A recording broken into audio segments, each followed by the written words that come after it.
Hello guys, അപ്പോൾ ഞാൻ കഴിഞ്ഞ വ്ളോഗിൽ പറഞ്ഞ പോലെ എൻ്റെ ഓണം വിശേഷങ്ങളൊന്നും തീർന്നിട്ടില്ല ഗൈസ്. അപ്പോൾ എൻ്റെ 4ാം ഓണം എൻ്റെ അച്ചാമ്മയുടെ വീട്ടിലായിരുന്നു. നല്ല ഒരു അടിപൊളി ദിവസമായിരുന്നു ഗൈസ് അവിടെ. സോ ഇതാണ് ഗൈസ് എൻ്റെ അച്ചാമ്മയ്ക്ക് ഒട്ടും വയ്യ. അച്ചാമ്മ ഫുൾ കിടപ്പിലാണ്. പക്ഷേ എണീച്ചൊക്കെ ഇരിക്കും, പിടിച്ചിരുത്തിയേ ഇരിക്കും, അങ്ങനെയാണ്. അങ്ങനെ അച്ചാമ്മയൊക്കെ കണ്ടിട്ട് എൻ്റെ ചേച്ചീൻ്റെ മക്കളും ചേട്ടൻ്റെ മക്കളും എല്ലാവരും ഉണ്ട്. ഭയങ്കര അടിപൊളിയായിരുന്നു. പറ.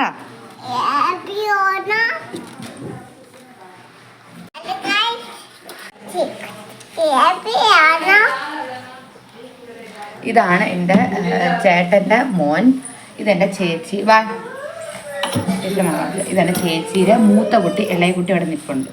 കണ്ടു, എല്ലാവരും ഉണ്ട് ഗൈസ്. എൻ്റെ ചേച്ചി, എൻ്റെ ചേച്ചിമാർ, അനിയന്മാർ എല്ലാവരും ഭയങ്കര അടിപൊളിയാണ്. വേറൊരു മുത്തശ്ശിയെ കാണാൻ പോവാണ്. അവിടെ നമ്മളെല്ലാവരും കൂടെ വീട്ടിൽ നിന്ന് ഇറങ്ങി നമ്മൾ അച്ഛൻ്റെ വല്യമ്മയുടെ വീട്ടിൽ പോവുകയാണ്. അപ്പോൾ ആ അമ്മൂമ്മയ്ക്കും ഒട്ടും വയ്യ ഗൈസ്. ഞാൻ ഇവിടെ അമ്മൂമ്മയുടെ വീഡിയോസ് ഞാൻ കൊടുക്കുന്നുണ്ട്. അത് അമ്മൂമ്മ നിങ്ങൾക്ക് കണ്ടാൽ മനസ്സിലാവും അമ്മൂമ്മയുടെ അവസ്ഥ. അമ്മൂമ്മയ്ക്കും ഒട്ടും വയ്യ.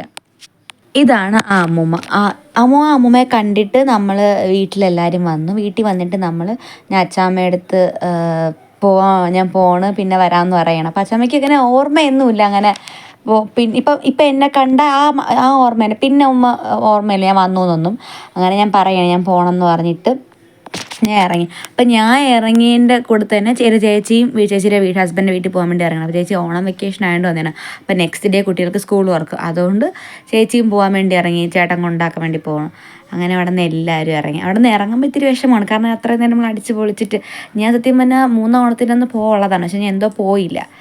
ഇല്ലെങ്കിൽ എനിക്ക് ഒരു ദിവസം കൂടെ കിട്ടിയേനെ. അങ്ങനെ ഇനിയിപ്പോൾ നെക്സ്റ്റ് ക്രിസ്മസിന് കാണാമെന്ന് പറഞ്ഞിട്ട് ബൈ പറയണം എല്ലായിടത്തും. അങ്ങനെ എൻ്റെ 4ാം ഓണം എൻ്റെ അച്ചാമ്മയുടെ വീട്ടിൽ എൻ്റെ കസിൻസിൻ്റെ കൂടെ ആയിരുന്നു. അപ്പോൾ ഇനി നെക്സ്റ്റ് വീഡിയോ കാണാം. Till then bye guys, love you all.